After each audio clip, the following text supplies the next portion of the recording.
Hello and welcome to Everyone Dies. Today's topic is about closure. So relax and settle in for our podcast about serious illness, dying, death, and bereavement. Because even though everyone dies, no one has to face it unprepared. I'm Marianne Matzo, a nurse practitioner, and I use my experience from working as a nurse for 47 years to help answer your questions about what happens at the end of life. And I'm Charlie Navarrete, an actor in New York City, and here to offer an every-person viewpoint to our podcast. We're both here because we believe that the more you know, the better prepared you are to make difficult decisions before a crisis hits.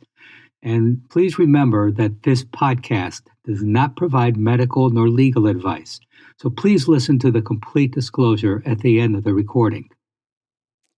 In the first half, I'm going to be talking about our recipe of the week, and I have a reading for you from the book We Are Not Ourselves by Matthew Thomas.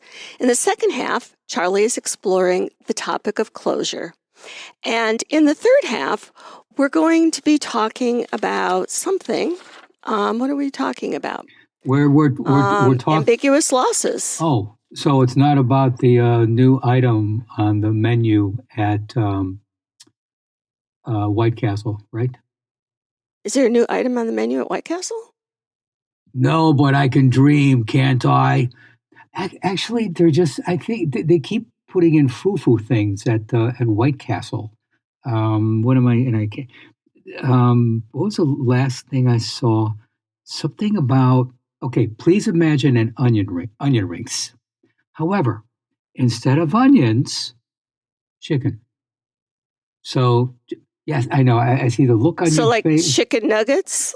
No. See, that's a nugget. No, it's an onion. Like chicken strips? It is. See, I'm so horrified by this. I can't focus, Mary.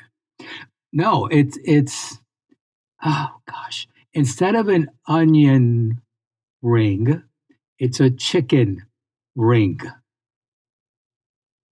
How do they get the chickens to get into a circle? I'm sure that's a top secret from the kitchens of White Castle. Yeah, I can't tell you more. Well, maybe I can. What's your security clearance? Probably not a high enough level to know how chickens become rings. Yeah. That's what I thought. Okay, we're just going to have to move on from here. Okay. So in the third half, we're going to be talking about ambiguous losses. And I guess since Charlie's already, spoiled the discussion about White Castles.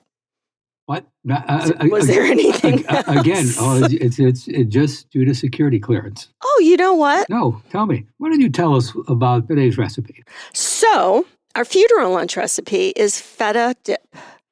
Is it feta or feta? It's feta, right? Yeah.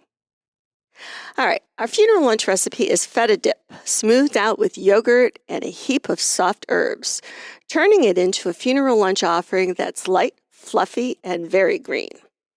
Think of this as a cross between whipped feta and a herby yogurt sauce. It's bright, it's tangy, it's endlessly snackable. Bon appetit. Our topics today cover closure and ambiguous loss. Now, Matthew Thomas's book, We Are Not Ourselves, takes the reader through the changes in one family and Ed's slow development of Alzheimer's disease. In this excerpt, Ed's wife, Eileen, is reflecting on what she thought she wanted in life and how goals change as circumstances change. There had been times she'd wanted to kill Ed. Now that he has declined so quickly, she just wanted him home until Christmas. It shocked her that her goals had dwindled to one, but that was all she could focus on, even now, 8 months away from the holiday. Once he'd left, she knew he was never coming back. They used to have so many goals. They made a list at one point, learn some Gaelic together, visit the wineries in Napa Valley. She couldn't remember what else was on the list. They hadn't accomplished any of them. They hadn't finished the house, Much of the first floor looked new and appealing, but a good deal of the second floor was dilapidated and run down. She hadn't gone back for a doctorate. She hadn't learned to play better tennis. She hadn't taken another trip to Europe. They might never take another trip anywhere. They didn't need to go anywhere anymore, though. If she could get him to Christmas, she could take, without complaint, whatever was coming. A proper send-off was all she asked, surrounded by the regular crowd on Christmas Eve. The kitchen, the beating heart of the house, full to bursting. At midnight, no one would have left. Smiling Ed in his suit on the couch would be incident-free. Then Mass in the morning, then a short drive to someone else's house, some coffee cake and a modest second round of gifts. Then let it come down. She didn't need the whole day. Let him have a fit at 4 o'clock.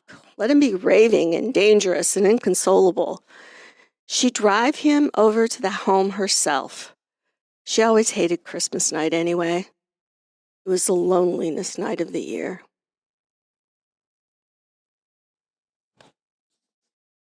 Please go to our webpage for this week's recipe and additional resources for this program.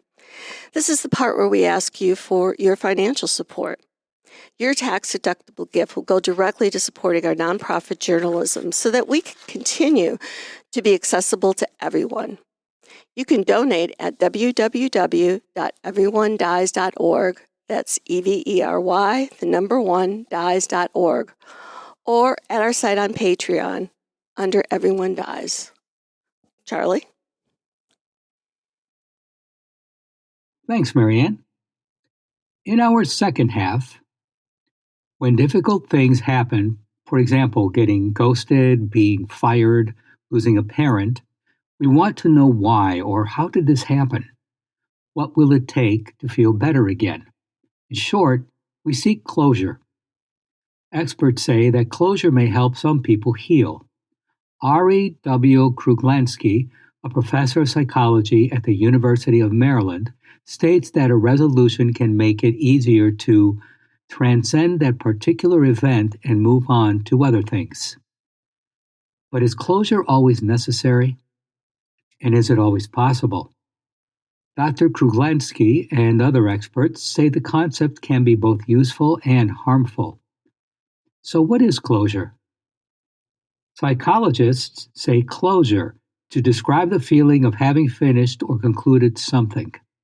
Dr. Kruglansky says, it's a psychological mechanism that tells you, I have enough information. Now I can form a decision. But, he added, not everyone has the same need for such certainty. Decades ago, he developed a scale for assessing the need for cognitive closure. His research showed that people with a higher need for closure had strong opinions and usually made decisions quickly. The downside, however, is that it can also result in closed-mindedness.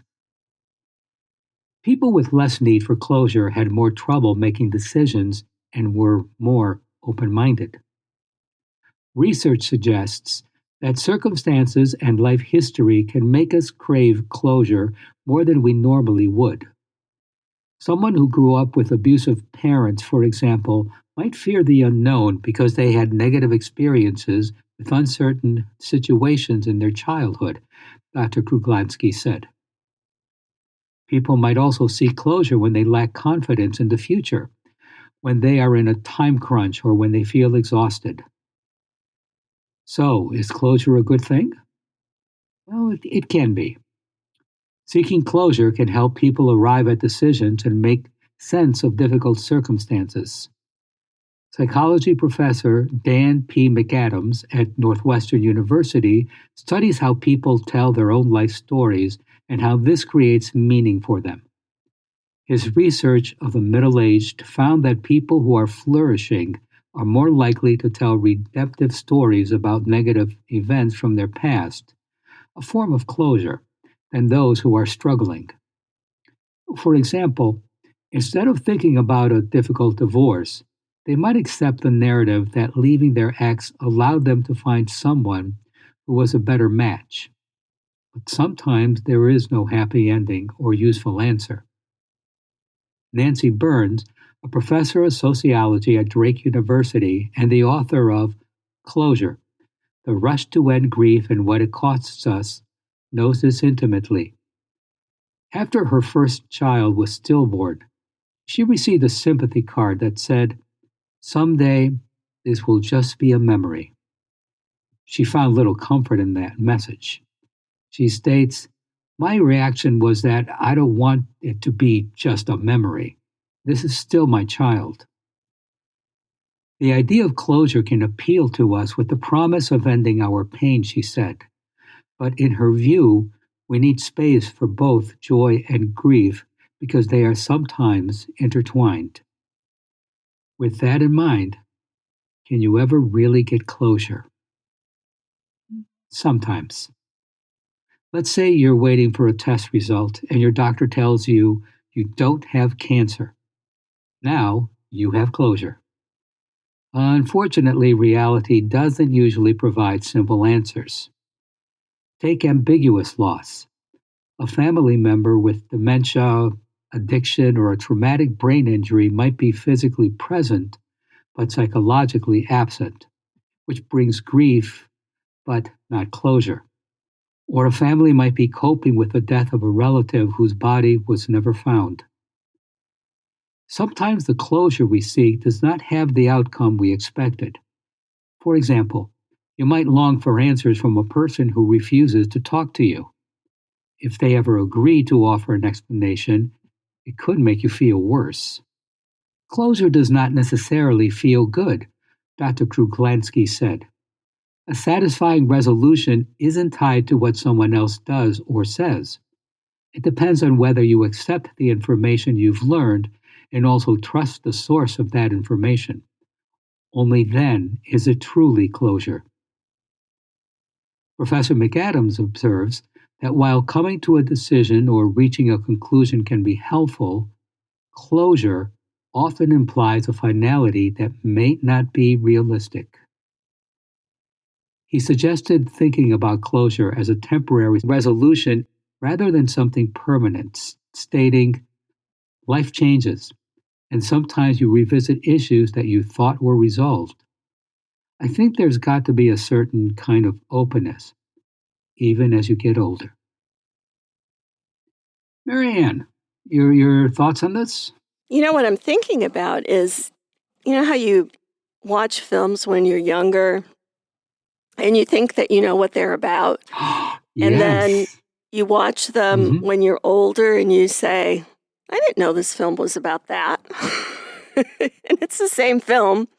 The only thing that's different is you and your life experiences. And I think maybe closure is that way too, is that you think, you know, at one age or at one point in your life that, okay, I understand this. I understand why this happened or that happened, and I can make peace with it. And then time marches on, and, you know, if you're kind of reflect on things, or as I'm accused of, is I overthink things, is I go back and I think about, well, now from this point of view, you know, is my perception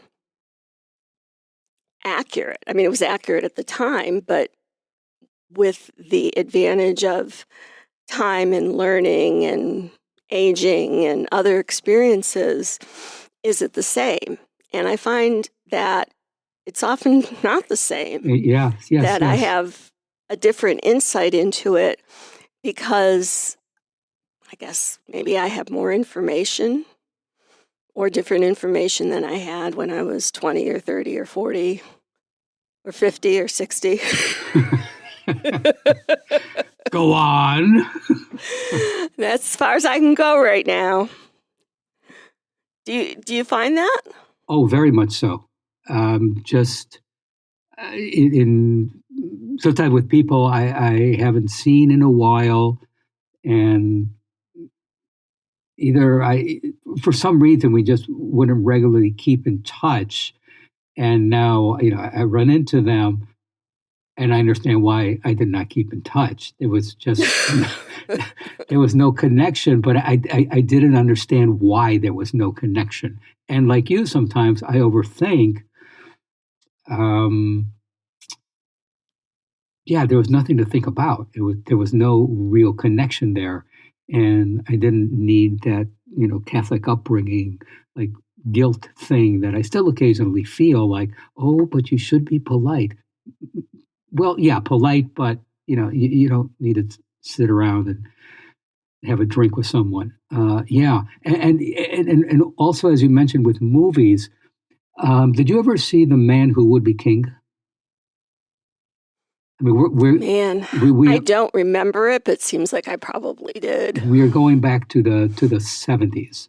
Yeah, I was going to say it was a long time ago. Yeah, so I saw it when it came out. I know I saw it again, and I didn't quite get it all. And I saw it all, and I saw it again sometime in the 80s. This film stars Sean Connery and Michael Caine as a couple of ne'er-do-wells who just decide they are going to loot a kingdom, in the Middle East. And Christopher Plummer plays Rudyard Kipling. And this is a story he wrote. So I started watching it last night. And I have not seen it since the 80s. And suddenly it just all, I don't know, it just all fell into place. Yes, so to your point, that. And there's also been times with people, who had been casual acquaintances, and just the opposite of what I said earlier. Casual acquaintances, we meet again, and it's just, I don't know, it's a different level. We become good friends. Yeah, you just got to leave yourself open to it. And I think also be open to going back and revisiting. Like, oh yes, and not say, oh, I saw that movie back when it first came out, and it's part of me is there's things that I want to see now, and do I really have time to go back and watch things that I've already seen? The other is that I've learned that even though I've already seen it, it's going to be a completely different movie because I have a completely different set of eyes. Right.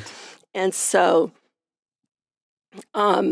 it's worthwhile, I think, to, go back and revisit films and books that it's a whole new experience because you have sort of a different lens that you're looking through.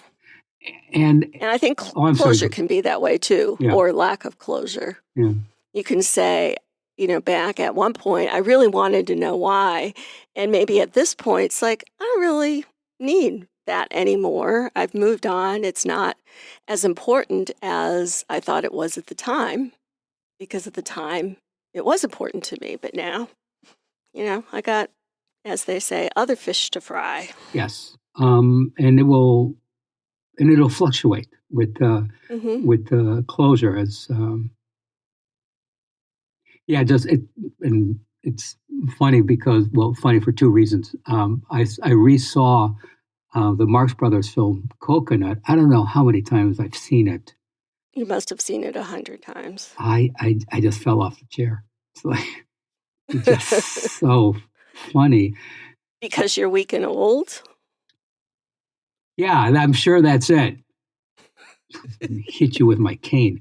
Yeah, and also to that point, as I've, longtime listeners know, my son was, Michael was killed many years ago.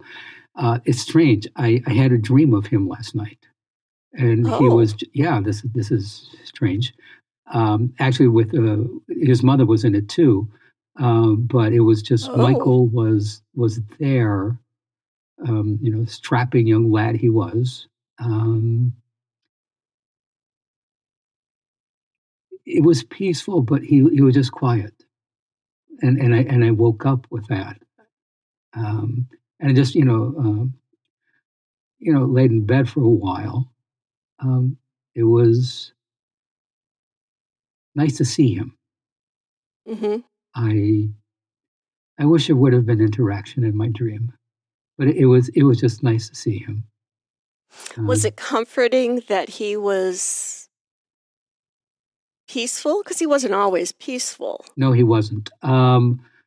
He didn't seem,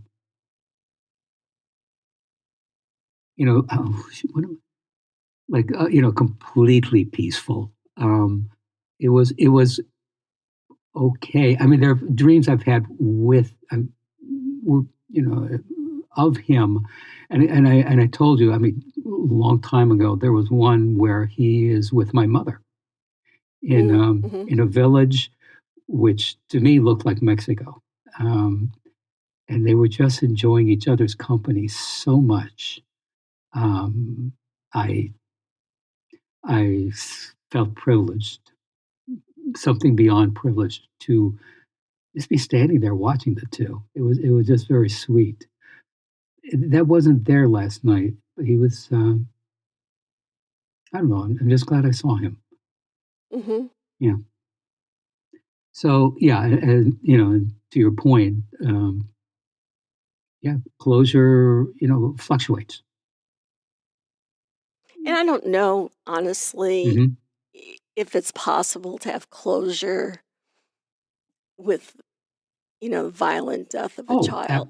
I agree. Yeah. But Yes. the fact that he seemed peaceful or was on the way to peaceful kind of makes me feel good. I mean, Yeah. he's not my kid, but, I've known him since he was born. And that seems to me that would be very comforting, that, that he could be kind of at peace with you and Kim and together, Yes. Yeah, it was a very nice moment. Okay. Thank you. In Charlie's piece about closure, he mentioned ambiguous loss, which is an unclear loss that can be physical or psychological, and it has no resolution. Ambiguous loss is grief over losses whose nature was uncertain, such as wives of fighter pilots who were missing in action during the Vietnam War. In the people that Boss studied, the researcher who really coined the term ambiguous loss, loss lacks certainty. There were often no bodies and no rituals for mourning. Rather than being tied to a specific event, these losses frequently extended over many years, deepening each day in ways that grievers could not register. Could such experiences even be considered losses? Dr. Pauline Boss has studied for 50 years, observing how families spoke about their missing relatives, and coined this term ambiguous loss to define the unclear and often unacknowledged absence in their lives. It can take many forms, often unremarkable. An alcoholic parent who, when inebriated, becomes a different person. A divorced partner with whom your relationship is broken, but not erased. A loved one with whom you've lost contact through deportation, or a child you've given up for adoption. These experiences are an accumulation of heartbreaks that we cannot always recognize. In a time when global community is contending with questions of atmospheric grief, she has broadened her attention beyond the family, looking at questions of societal bereavement. To urgent social and political issues, such as the loss of society as we know it as a result of political change, be understood within her theory.